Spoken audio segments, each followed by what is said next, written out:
morning. It is me, Erin Carrera, the Modern Oracle, and you are watching the Modern Oracle with Erin Carrera live on YouTube via 12 Radio. Let's see, it is Tuesday, June 23rd. Happy birthday, Tom, Yolanda, and who am I missing? Brenda. And Debbie. I think I have 4 friends with this birthday, which is kind of crazy. A lot of cancers in my life, I guess. That's true, actually, many, many. And today we are talking about uh, becoming the next version of yourself. So, first and foremost, I want to let you know that if you are watching live, 8 a.m. Pacific time, Tuesday, June 23rd, 2026, I will be checking in on the chat room. Now, how do you find the chat room? You come on over to YouTube, which I assume you're watching this on YouTube. If you're watching it live, there's a little chat area. I wrote, excited to be here. And you guys can go ahead and type in there if you want to check in and tell me how you are. And engage. Today we'll engage a little bit more on the topic. So the question I want to start our show with is kind of an interesting one to think about. What if the dream is not the reward? What if the dream is not the reward? Oh, what? No. Right? And I'm not saying it that the dream isn't happening. It's something different, I think. So, when I was thinking about what I wanted to talk about this week, I was thinking about transformation in my life. And I mean, y'all, I'm somebody who's had a lot of transformation in my life, even though in my heart, I also still feel like that same little 8-year-old kid we talked about last week, who would run outside first thing in the morning, crack of dawn on a June day, and run out to feel the dew between my toes in the front yard, and then run through the woods and enjoy being in nature all by myself, right? I'm still that kid in so many ways, but I've had a lot of transformation. And 1 year ago today, no, not today, 1 year ago this week, my husband Carlo and I wrapped on filming our feature film called SHUTEYE. And I was thinking, oh, maybe I'll talk a little bit about the film and, like what it takes to make a feature film. And then I realized, actually, it's really, people don't care about the nuts and bolts of making a movie unless they're making a movie themselves. And even then, you don't care unless it's speaking to something you're personally interested in, or you're at a certain point in the process. So, for example, I watched a lot of how to make a film videos before I ever made a film, but like a lot of it went over my head because I didn't ever know anything about lenses, right? Why would I? Or let's say that you are particularly interested in the writing, or you just love movies. And so you're interested is sort of in the breakdown of everything about a movie. Or maybe you just love actors and movie stars and you just want to talk about that. Everything that you're interested in movies is totally great and legitimate, and I love it. But it's like when talking about transformation, I thought, oh, no.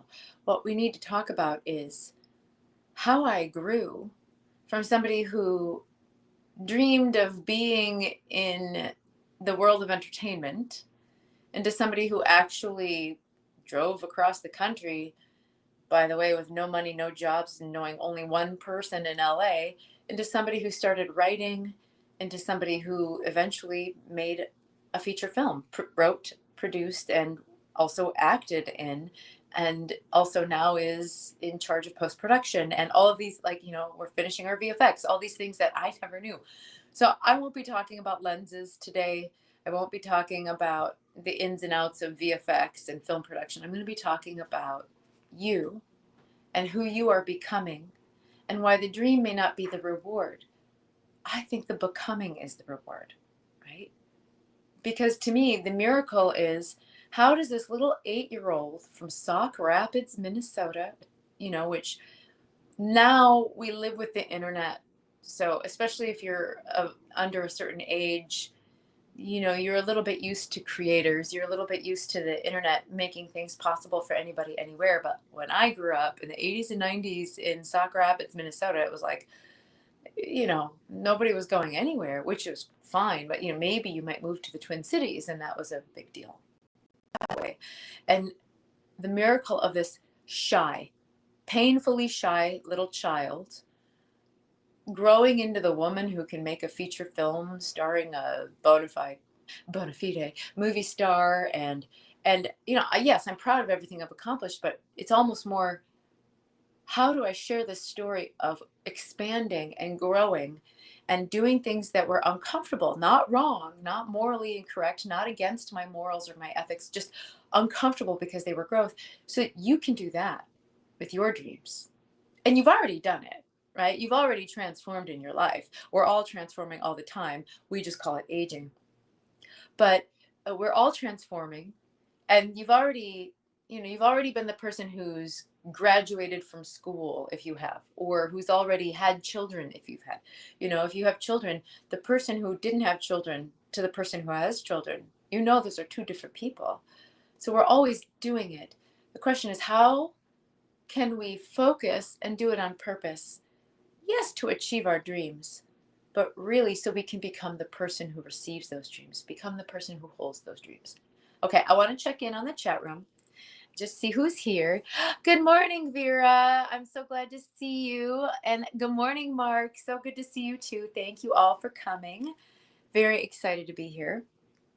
All right, so every week on the Modern Oracle, we are having a different theme. So every month, the fourth week of the month will be about magic, myth, and transformation. And I wanted to design a show where each week we had a theme, right? So that the first week of July, we'll talk about the energy of the month coming up. The second week, we'll talk about love and relationships. The third week, we'll talk about health, wellness, your physical body, well-being. Or like, for example, last week we spoke about how to honor the summer solstice and how to celebrate that. The fourth week will always be something related to magic, myth, transformation, your part in the divine tapestry. And then the fifth week, if there is a fifth Tuesday, and there is next week, I'll be doing live readings. If people show up in the chat room and they want live mini readings, I will happily do those. If not, I'll do a tarot card. We'll do some tarot cards for the month or for July. So, we'll do something like that. But I definitely am excited about today's show because, as I was telling Serena beforehand, like, I also need this episode. Even though, as I was looking over my life, thinking of all the different ways that I've transformed, I'm somebody who's committed to transformation. But, when you become committed to transformation and you're committed to growing, you're still going to always be finding challenges. And I'm very excited to do some of these exercises that I invented or created or channeled, also because I also need to transform a little bit. So most people, I don't know that we really think this, but we have this idea that the way manifesting goes is, number one, you believe, right? If you just believe in all your heart, I am a millionaire, I am whatever, right? Mrs. George Clooney is the joke from 15 years ago when The Secret came out. Was that 15 years ago? Oh gosh, a lot longer now, right? 17 years ago. Long time ago, right? There was this wonderful episode of 30 Rock where Jenna, the character Jenna, is looking in the mirror saying, I am Mrs. George Clooney. I am Mrs. George Clooney. And so for those of you who are too young to know, he was sort of the it boy for a long time. It man. I don't think that guy's ever been a boy. Number two, so we believe in something. Number two, we manifest it then because we believe in it. And then number three, we transform. The easiest place to see this is how we believe about weight loss and how we believe about love relationships. If I just lose 20 pounds, then I will be happy. Then I will be acceptable. Then I will get love. Then I will get A, B, C, D, E, F, G, right? As somebody who has had many different incarnations with my physical body, at least from my perspective, no. Or definitely with love. I call it unicorn syndrome. I'm going to give you an extreme example. A lot of us believe that if we just meet this magical other person that will complete us, then we will be happy, we will feel safe, we will feel turned on, we will feel alive, and our lives will be great forever and ever. Amen. And of course, anyone who's in a long-term relationship can tell you like, yeah, maybe for the honeymoon period. And then you get to know them, and then they, eat on the couch and leave what appears to be mustard there or whatever. I'm just saying that may have happened to me just now.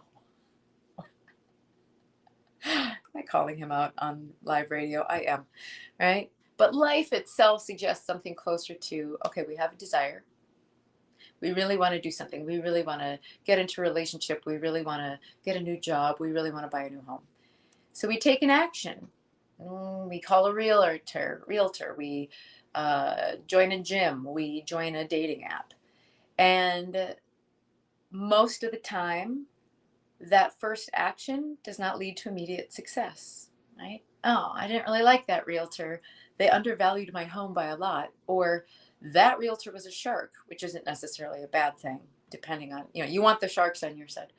Or, you know, that realtor said my home wasn't ready. I have to do A, B, and C, or devalue my home by such and such, right? Or you go on an app and you only meet people that are not suitable for you, or whatever it is. Usually, the first time out, I don't want to say that we fail, but we don't necessarily succeed. Although, quite honestly, brutally, a lot of times we do fail, right? And we might fail many times. We might be swiping, I don't know, because I've been in a relationship long enough that I never used an app to date. I did internet date, but it was on a website. But whatever way you're swiping, left, right, up, down, all around, doesn't matter. It's usually a fail for a while, right? How many dates did I go on? How many? Enough to write a one-woman show about my love life, right? How many relationships, how many dates until I got married? And even then, getting married is a whole other journey, right? So what happens then when we fail? We learn. It's wonderful. We learn. We learn, learn, learn. And if you are a fan of, for example, the movie Groundhog Day, you might actually come to a point where you don't see failure as failure, but as learning, right? So I know that it can be awfully hard. I'm working with a lot of people right now who are really endeavoring hard at things, looking for a new job, trying to get into a relationship, making peace with their body, wanting to transform their bodies. Right? These are just some of the things I'm helping people with right now. And those failures, we could call them learning opportunities. We could call them learning experiences. They start to add up and they can start to feel overwhelming. But, it's all the cliches do still apply, right? I don't have 10,000 failures. I know 10,000 ways not to make a light bulb. Isn't that the famous quote, right, from Edison? Or, you know, my dad used to always say, even the best baseball players only hit the ball 3 out of 10 times. That means they missed the ball 7 out of 10 times. When I was a little girl, in the early 90s, the Twins, my home state baseball team, won the World Series, and we all loved Kirby Puckett. And I think his batting average was 362. So nobody checked me on that, or check me on that. It's 362, 365, right? Somewhere in there. And a lot of times it was 335. It wasn't that high. And that means he's hitting the ball roughly 3 times out of 10, and every once in a while 4 times out of 10. That's it, right? And he was one of the best baseball players, and not to mention beloved at that time. So what happens? We dream of something, we take an action, we don't succeed the first time. Maybe we fail, we fall down, it doesn't work out, it's not going our way. We learn. Through that learning, we transform. And then eventually we actually do succeed. We do create something that once seemed impossible, right? You get married, you get pregnant, you buy a new home, you get a new job, and you will, right? I know the way I'm describing it is really not as sexy as I am Mrs. George Clooney, which really only Amal Clooney can say, right? I mean, I guess he was married a couple times before, at least once before. Some lady named Kelly. We are reaching into the annals of my memory. That's a scary place, right? So I wanted to talk about myths of manifestation and transformation, And then I want to run through some exercises with you to help you actually focus your energy on who you are becoming so that you really can transform into the person who receives the things that you are dreaming of having. Okay. So, myth number one, manifestation is about getting things, right? I mean, don't we have a top hit movie out there right now about this folly, the movie Obsession? I don't know if y'all have seen it. I have not. I have seen the trailer and I've seen a lot of the analysis around the movie. But in the trailer, this young man, uh, that's how you know I'm a middle aged auntie, call him a young man. Anyway, this guy, he's probably in his 20s. He has this wish thing and he really wants to date this girl. And so he makes a wish that she would love him more than anyone else in the whole world. And then apparently she becomes like this psychotic stalker who's obsessed with him. And isn't that always the fun little, Twilight Zone episode?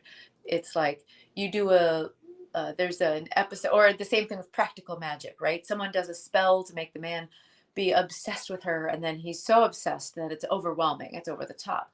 But that's because we're treating these people not as actual humans that we're in relationship with, but as a possession to have, as an object to have, as a thing to have, as opposed to a living, breathing relational experience, which is going to be true of almost everything in your life, right? A job is something we get, that's true. But a job is still something you're going to engage with every day, your coworkers, your employers, all the different people involved with your job, right? If you're like, well, Erin, I just want to manifest $1 million, that's actually still a relationship. It's your relationship to money, your relationship to, or $1 billion, I guess these days, your relationship to wealth, your relationship to managing money, your relationship to energy, your relationship to what and how you're going to earn or receive or get that money, and how you're going to maintain that money once you have it or not. Do you just want to get $1 billion and spend it right away, right? All these different questions. So manifestation is about becoming capable of creating things or receiving things or being in relationship with those things. Okay, myth number two, confidence comes first. No, no. I mean, every once in a while, you'll meet somebody who has all this confidence and no gift, no talent, right? No skill. And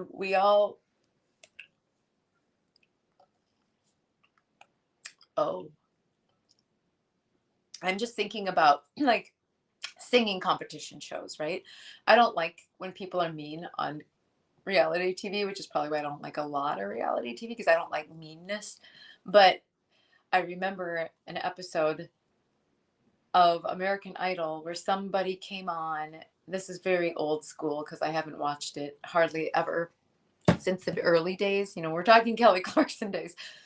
But someone came on and they sang Madonna and they performed pretty not not according to the standards of the judges, and then everyone was mean and made fun of this person. And this person, now as a singer myself, I can say maybe either A, they were singing the wrong song for them, or they were performing it rather than singing well, or right, or it wasn't the right music for them, or they didn't know how to sing, or they were pitchy. I don't really remember the circumstances, honestly. But every once in a while you'll get somebody who, yeah, really does have Dunning-Kruger effect, right? They think they know way more than they know. But for the most part, in order to build confidence, you need evidence, right? You need proof, right? You need to continuously show yourself that you can, or that you have, or that it's okay, or that it's safe.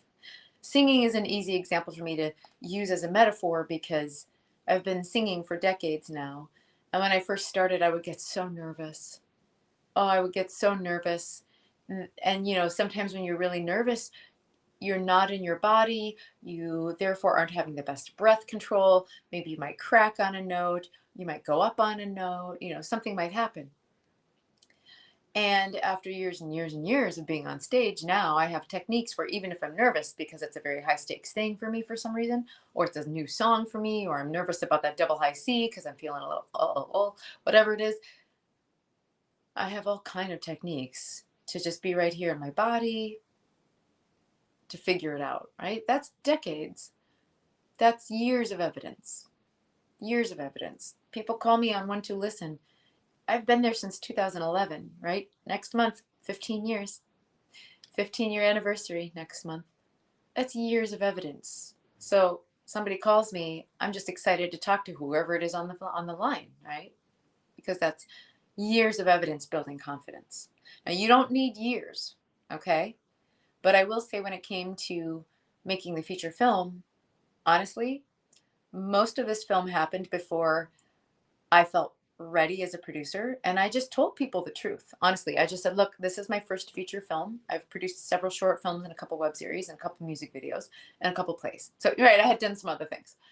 But I don't know all the ins and outs of SAG paperwork. SAG is the Screen Actors Guild, right? So, Actors Union paperwork, even though I'm a member myself, I don't know everything about that. I don't know about there's all kinds of things I didn't know. That we needed such a thing as an online conform team. No clue. How intensive the VFX and the color and the sound design process would be. Because other people had, for the most part, either taken care of that for me or just showed me like a final product and I gave like basic notes and then that was it. Like I'm very involved in every single aspect of this project. Things I didn't know, but I just told people this is my first feature film. If you see me making a mistake, please tell me. If you know something I don't know, please tell me, right? What would you like to tell somebody in my position, knowing what you know about your position, right? I asked people this, and this is how I grew, right? It's the same thing with most areas where we transform. When we get into a relationship, it's the same thing. Most of us have to take a risk to get into a relationship. We have to take a risk learning to build trust with somebody, taking our time to get to know them, seeing if it's going to work for us, seeing if this person is right for us and we're right for them. Is this a match? Do we have a shared vision for the future? There is risk in that. But that's why we date. That's why we date for a while before we move in together or whatever that looks like. I mean, most of us sometimes. All right, number 3. The universe rewards certainty. That is a very common myth when we're talking about manifestation, right? That the universe rewards certainty. I actually have observed that the universe rewards movement. Now, sometimes the movement comes because of someone's certainty. Often, that movement is a fake it till you make it kind of thing, right? Many people who want to go to the gym to transform their bodies, this is a common topic I've been talking with people about lately. They don't have certainty that they're going to end up looking the way they want to look. A lot of times people are thinking they're going to end up looking like, I don't know, whatever, Instagram influencer, TikTok influencer, or fitness influencer, or whoever that is for you. Of course, you're going to look like how you look working out, whatever kind of physical workout you're doing. But most of us don't really have certainty about how it's going to go. Some people do, right? There are people who are like, I'm going to do this, I'm going to make it happen, and then I'm going to do that. And there are people who do that. But even then, in the beginning of the journey, if you were to ask them, yeah, but do you know? Do you know? Do you really know? Like, do you know? Every once in a while, someone will say yes. A lot of us will say, I'm really hoping. So we don't have to have 100% certainty. You're not going to get punished for not being 100% sure. You're going to be rewarded for taking an action, right? You're going to be rewarded. Imperfect action. What is the next indicated step? Finally, myth number 4. Having a dream will remove all fear around that dream. I mean, I know that when we think about it logically, we know that's really not so. But most of us like to lock into this idea that, oh, I have this dream, and when I get the dream, then I won't be afraid anymore of not having the dream or of what it's going to take to get the dream. What actually happens, what a dream is actually doing, is it has actually revealing your fear, right? You will discover these fears along the way, often in the forms of a trigger, right? You might find yourself freaked out, anxious, angry, sad, and not entirely understand why. And that's because you've been triggered around that dream. So, for example, you might discover fears around self-worth, right? Money, visibility, vulnerability. I know that in order for me to become a producer of a feature film, a boss of 50 people, and sometimes therefore have to make very difficult decisions. Uh, it's not always easy. Sometimes you have to be, I don't want to say the bad guy, but I've had to be the bad guy a few times. I don't like that. Sometimes I have always had to do what is right for the film, what is best for the film, right?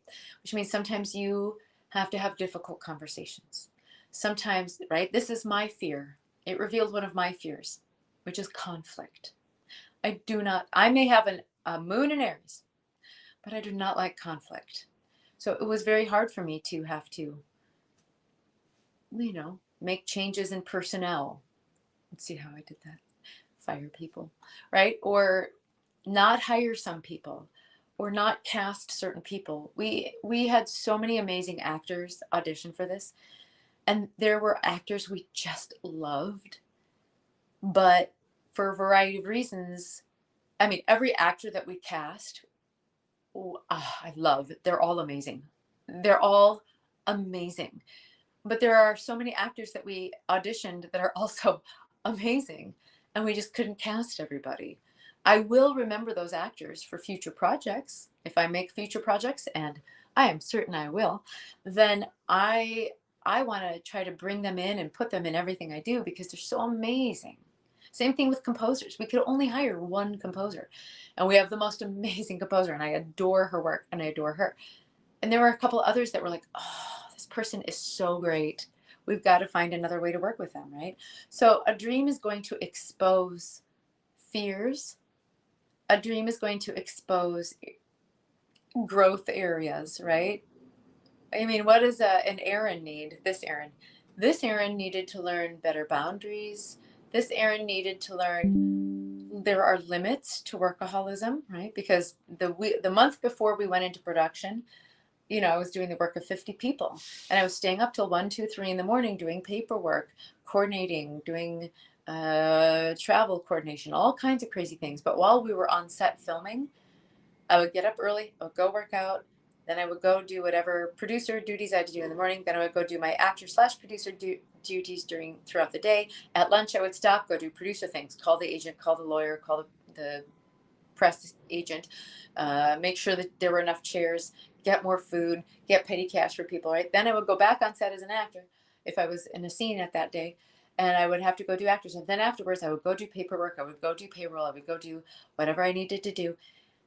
And it would have been easy to stay up till midnight, but I had to be up at 5 a.m. every day. So I had to find a way to prioritize everything I was doing. I took my first ever time away from One to Listen in all of the years I've worked at one2listen.com. I took those 4 weeks off because I just couldn't split my energy, right? I had to learn boundaries. And let me tell you, that was something I did not like Pisces much, right? So those are the 4 myths. The 4 myths. Number 1, manifestation is about getting things. Number 2, confidence comes first. Number 3, the universe rewards certainty. And number 4, a dream will remove your fear. Here's the good news. You get to transform into the person who can receive your dream, who can create your dream. All right. So what I want to do is run you through a series of exercises, run us through a series of questions where the design and the intention is becoming the next version of yourself, okay? Because if I were to use this most recent experience of mine as an example, it really is not the case that I just decided to make a feature film and then I just did it and everything worked out perfectly. I know we're living in a time where even interviews are like almost more like slick advertisements and fluff pieces a lot of the times. I really think we're doing a disservice to each other, showing each other only the highlights on our social media. I really think it's so helpful to talk about all of the struggles, right? When I did my one woman show about my love life, it was called The One. The whole show was about all of the terrible relationships and or just wrong for me relationships that I was in before I transformed and realized who the one really was. And the one is not Carlo, the guy that I ended up marrying, by the way. Uh, Spoiler alert, if you're listening and not watching, it was me. I also learned doing that one woman show by deconstructing my love life. I began to see the common denominator in all of this. It was also me. I began to see the patterns emerging of why my love life was just, such a series of shipwrecks. I had no skills, no tools, not no, but really very rudimentary skills and tools to be in relationship. I just wanted to fall in love and then seal the deal and just have everything just work out. Right? That was very immature. Now, of course, looking back, we can say, well, yeah, sure, when you started out in your relationship life at age 17, of course that might be what you thought. Although I do think we should be teaching more about relationships in somehow, somewhere, if not public schools, somehow, somewhere. We should be teaching people about attachment theory and love languages and hormones and oxytocin and things like that. I just really think it would help a lot of people. But it's the same thing. The whole journey to creating a big dream, making a big dream come true, working at One to Listen, there's another example. It's not like I just decided one day I was going to do this job. It was a series of steps. I started out as a little kid with a weird understanding of the world who would just suddenly know things about the people standing in front of her, or who, like, I just knew things. I just knew them. Sometimes I'd hear them. Sometimes my voice was just saying things. I think I've told you all the story of once when I was 17. My birthday's in February, but it was March. And my sister and her best friend were, like, I don't know, hanging out in the dining room, and I was there with them. And Jade, my sister's best friend, said, well, what are you doing tonight, Erin? And the truth is, I had plans to go see a movie with my friends Amy and Christina. And my mother was in the kitchen. She was washing dishes. And I said, and it didn't come from me, I'm going to a birthday party for a girl named Erin. Weird, right? My mother, I remember she was washing a pot in the sink, and she put the pot down and she turned off the water. She turned around and well, how could you know? And I was like, how could I know what? She was like, how do you know that they're doing a surprise party for you tonight? Oh, I was 16, not 17. I was 16. And I was like, I don't know. There's a surprise party for me tonight. And then all of a sudden, I was like, yeah, there's a surprise party for me tonight. Because I'm going to a birthday party for a girl named Erin. I'm a girl named Erin. Oh. And then my mother was like, oh, I can't believe it. I can't believe you knew. I don't know how you could have found out. Right? All my friends had all gotten together to surprise me with a surprise birthday party, which was so sweet and so thoughtful. I really had such a dear group of friends back then. And I just thought, because it was maybe even a month after my birthday, we were just going to go see a movie. I really literally thought, I think it was Christina was going to come pick me up in her car with Amy, and they were going to drive me to the movies. And then I had to get in the car and pretend like I didn't know, because now I did know. And then we drove over to, I think, our friend Angela's, and they were like, oh, we're just going to pick up Angela. She wants to come too. And I said, great. And they're like, oh, just come in for a second. And then surprise, right? Okay, so that's just one of many strange examples of the voice, the channel. From there, I had developed certain skills. From there, I wrote a project, which led me to Hay House, which led me to Mark's astrology show, which led me to when2listen.com, right? It's like a series of steps. Now, do we think of this as a series of purposeful growth steps? That depends on the perspective you're looking at this whole story from. But I did transform again and again to be able to become a woman who could not only be hired to work on When2Listen, but then flourish and be here for 15 years, right? So, becoming the next version of yourself is really not necessarily one giant transformation. I really think a lot of times people get hung up on this idea of how am I going to go from 0 to 100? Right? How do I do that?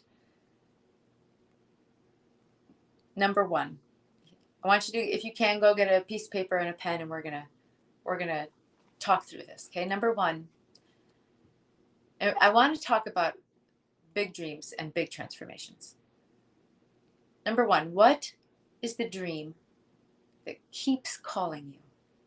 Okay, not a practical dream. I don't care right now for the purpose of this exercise. I do not care about you being reasonable or pragmatic or practical. Okay, I don't want any of that crap. You're talking to me, Erin. I'm a woman who finds 4-leaf clovers. Okay, I want you to tell me what dream keeps calling you. Big dream. Persistent dream. It might not be like, oh, I want to be an Olympic athlete, or it doesn't have to be like that. It could just be whatever dream has been surviving in you, living in you for years, okay? The one that won't leave you alone. For me, obviously, there are a few around love relationships, around storytelling, around healing, right? About who I am as a person and as a woman. A lot of my dreams in the end, really, I realize are very much about being true to myself and accepting myself, but that's for later. Okay? I want to know from you, what dream keeps returning, no matter how many times you try to send it away, no matter how many times you try to dismiss it. Right? I mean, I know this will feel very personal and very intimate very fast. But you can trust this because, again, this is not about getting the thing, right? It isn't. Somebody is winning an Oscar. In one way, it is about the Oscar. In another way, it is about becoming the person who deserves the Oscar. Deserving an Oscar and getting an Oscar can sometimes be slightly different. I understand. But you see what I'm saying? Because having this thing is really about how you see yourself. Sometimes about how you want the world to see you. It's about your relationship to yourself, right? If I am a person who can get into a relationship, then I am a person who can share and be with somebody and be fulfilled in this way. Or for a lot of us, it's about validation, right? That means that I'm worthy of being in a relationship, right? That might not be what sustains a relationship, but that's often what starts it. Okay, question number 2. What version of yourself does that dream require? Now, this you may not know everything about, right? You may not know anything about it. You might be like, well, look, my dream is actually to quit my job in this town I'm living in here and sell my home and become a digital nomad and work while traveling. I want to spend 6 months in Thailand, and I want to spend 6 months in Bali, and then I want to spend 6 months in the Philippines, and then I want to spend 6 months in Portugal, and then see where I land after that. That's a big dream. Totally achievable by many people. May or may not be achievable by all people. There might be variations that you could do. But if you were just to think about the big dream, what version of yourself is the version of yourself that can receive that? Right? So the version of Erin, of me, before I made that feature film, right? That was not yet someone who knew the ins and outs of film budgeting, knew all sorts of ins and outs about pre-production, production, post-production. And trust me, there's still tons of stuff I don't know. there's so many technical things I don't know about cameras and lenses. I have just very rudimentary understanding, right? I was not yet a fundraiser. Well, I was somewhat because I had done fundraisers for many other projects. But at this level, I was not yet a negotiator at this level. I'm definitely much better at negotiating now. But there are so many things, so many ways that I transformed and able to be in order to be able to do this. Somebody who could withstand uncomfortable moments and put up boundaries and have difficult conversations. And now I'm like, oh, I'm actually good at them. I hate them. Don't get me wrong. I hate an uncomfortable conversation, but I'm good and I'm here for them. I don't want to avoid them. As a matter of my personal integrity, I do not wish to avoid uncomfortable conversations. I can't believe that about myself because, y'all, I'm from Minnesota. We are known as the most passive aggressive people on the planet, right? It's true. Like, Minnesota's a wonderful place full of wonderful people, but culturally, you don't necessarily say the thing, right? If you don't like something, you don't say, oh, I don't care for that. You say, or the nice version of that, which is, well, that's not for me. You say, oh, that's interesting, right? It's just a part of the culture there. And I didn't even know that until I moved to California and New York and learned that people just say like, yeah, I don't like that. Or no, I don't care for that. That's not for me. I don't care for that album you made. That's not for me. I don't care for your haircut. That's really not your best look. You really don't look good in that. I mean, it just, I had never had somebody speak so bluntly to me. Now, these are small details. Who cares if somebody doesn't like my haircut if I like it? But I am now willing to say the thing and have a conversation, even though I hate it. I still hate it. Okay. But you too, what version of yourself? You may know and you may not know, but having some inclination, just write down what comes to mind. Okay. So, for example, or actually, here's another way of looking at it. Okay. If you had your dream, right? If you could have your dream arrive tomorrow, would you be ready to hold it? Right? I'm not saying, do you believe that you are worthy? I'm saying, would you be ready to hold the dream, to hold space for that dream? If the person of your dreams appeared tomorrow and they were into you, would you be ready to say yes? Really think deeply about that. Because being worthy, being lucky, being right, all those things, sure. Are you ready to hold something? So there are going to be aspects of your dream that might surprise you or that are going to be revealing. Remember, it reveals fears. It reveals things you need to grow. So if you want to hold a relationship, you might need boundaries. You might need trust. You might need patience to build trust because building trust takes time. If you are somebody who wants to start your own business, you might need more discipline. You might need to be someone who's willing to sit down and put together a business plan and a budget. I had to grow in that way, right? I don't budget. That's not my thing. Not my thing. And I had to learn to sit down and build a budget. And now I'm like, oh, I actually like budgets. Not for myself. I'm still not there yet. Haven't arrived at that one. But in terms of putting together a budget for a business plan, putting together a budget for projects, I really like it, not because I love budgeting, but because I understand that this is helping support the creative vision. I see the purpose to it, right? Somebody who wants to fulfill a spiritual calling might need more courage. If you were offered a chance to go live in an ashram in Bali for 6 months and that is your life's dream, are you ready to hold it? Now, yes, you also may need to find some practical things to deal with that, right? Well, what am I going to do about my job? Somebody whose big dream is self-acceptance, inner peace, may need more radical self-acceptance. Okay, question number 3. what is life trying to teach you right now? Right? So there's going to be all these obstacles in life, right? Oh my gosh, so many obstacles with any dream. You want to get into a relationship, but you have different love languages. You aren't, you guys are learning how to communicate with each other. You assumed that they thought a relationship was one thing and they assumed you thought a relationship was something. And those two versions and definitions of relationship were different and you never really talked about it. And now you got to talk about it and figure out, well, where in the Venn diagram of my version of a relationship and your version of a relationship do we have shared space? And is that enough shared space for us to make this work? It's nice if it looks like this, but let me tell you, it might look like this, and then like this, and then like this, right? So the obstacles in front of you are not punishment.